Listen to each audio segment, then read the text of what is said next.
I rise in support of H.R. 4368, the Agricultural Appropriations Bill, which stands as a beacon of hope for our farmers, ranchers, and rural communities.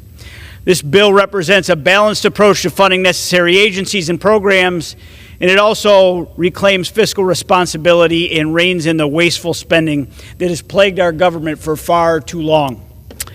We, as stewards of the American people's resources, owe it to them to utilize taxpayer dollars wisely and effectively and efficiently. One of the key aspects of this bill is the redirection of billions from partisan bills that contain Democrats' priorities, such as the Inflation Reduction Act. By channeling these funds towards supporting America's producers and rural communities, we demonstrate our commitment to the heart of our nation's economy, agriculture. Additionally, we recognize the need to address the changing circumstances brought on by the end of the pandemic. The bill seeks to restrict the USDA Secretary's discretionary spending authority on unauthorized, non-emergency programs. We must put an end to wasteful Washington spending and hold our government accountable for every dollar spent. It also seeks to kneecap the bureaucracy in D.C. by empowering state and county offices, by directing USDA hiring efforts to assist producers in rural communities at the grassroots level. We acknowledge the importance of local knowledge in understanding and addressing the unique challenges that they face. Moreover, the bill includes essential clawbacks of prior appropriations, rescinding funds that were allocated for radical Green New Deal initiatives and other programs that have been deemed unconstitutional.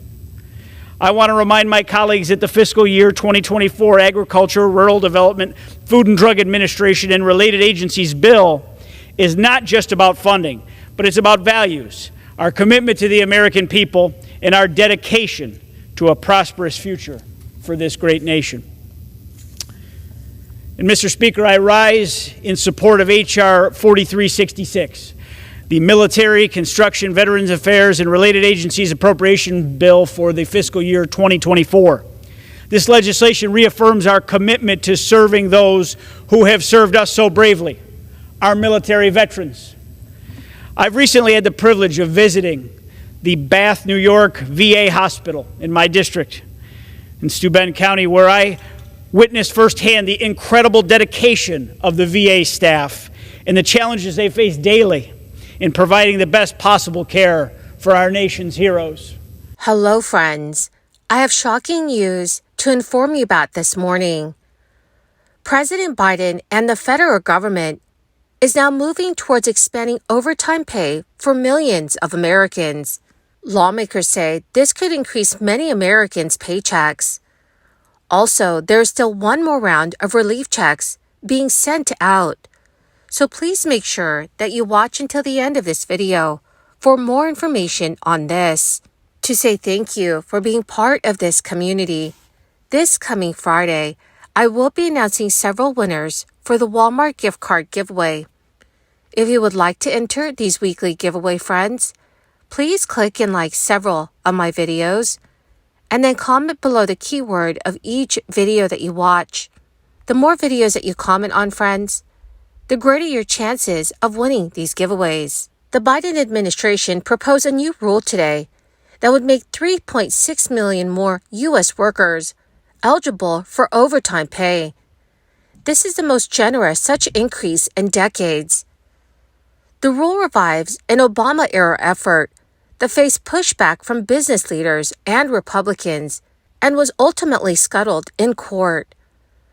Labor advocates and liberal lawmakers have pushed the Biden administration to take the fight back up, arguing that overtime protections have been sharply eroded over the decades by wage stagnation and inflation. The proposed regulation unveiled by the Department of Labor would require employers to pay overtime to salaried workers who are in executive, administrative, and professional roles but make less than $1,059 a week, or $55,068 a year for full-time employees. That salary threshold is up from $35,568 that has been in place since 2019, when the former president's administration raised it from $23,660. The rule, which is subject to a public commentary period, would have the largest impact on retail, food, hospitality, manufacturing, and other industries, where many managerial employees meet the new threshold. Acting Secretary of Labor Julie Su said in an official statement, "I've heard from workers again and again about working long hours for no extra pay, all while earning low salaries that don't come anywhere close to compensating them for their work. Under the Fair Labor Standards Act, almost all U.S. hourly workers are entitled to overtime pay after 40 hours a week, at no less than time and a half the regular rates. But salaried workers who perform executive, administrative, and professional roles are usually exempt from that requirement unless they earn below a certain level." The Economic Policy Institute has estimated that about 15% of full-time salaried workers are entitled to overtime pay under the former president's policy. This new rule would almost double that to nearly 30%, according to Labor Department figures. That is still fewer than the more than 60% of salaried workers who were entitled to overtime pay in the 1970s. The overtime rule has been sporadically updated over the past decades, with the former president's increase being the first since 2004. The Labor Department's new rule attempts to change that pattern by adopting automatic increases to the salary threshold every 3 years. Business leaders quickly criticized the new rule, stating it would add to labor challenges and saddle companies with new costs as they grapple with higher interest rates, inflation, and economic uncertainty. The rule is less generous than the Obama-era regulation, which would have lifted the threshold to more than $47,000. It also falls short of the demands of some liberal lawmakers and unions for an even higher salary threshold than the proposed $55,068. But labor advocates praise the rule as a positive step. Under the rule, 27% of salaried workers will be entitled to overtime pay because they make less than the threshold. A smaller number of workers would become newly eligible because of a change to a rule that excludes the highest paid salaried workers from overtime benefits, even if they don't perform administrative, professional, or executive duties. The Labor Department proposed raising that salary threshold from $107,432 to $143,988. Also, friends, according to the Georgia Department of Revenue, they are on track on distributing the Georgia surplus tax refund checks out to recipients by the end of September.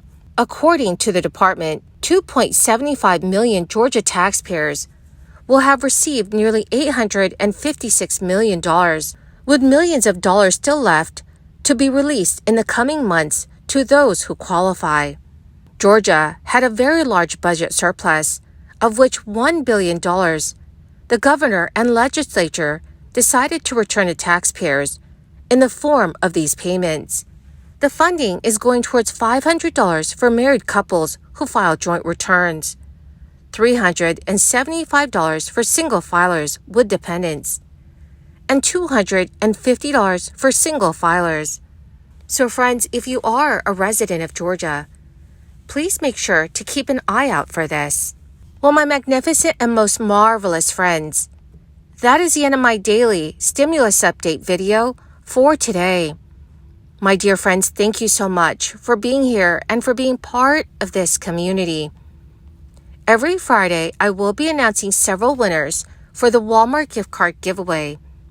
If you would like to enter these weekly giveaway, friends, please click and like several of my videos and then comment below the keyword of each video that you watch. The more videos that you comment on, my friends, the greater your chances of winning these giveaways. Thank you and have a wonderful and very blessed week.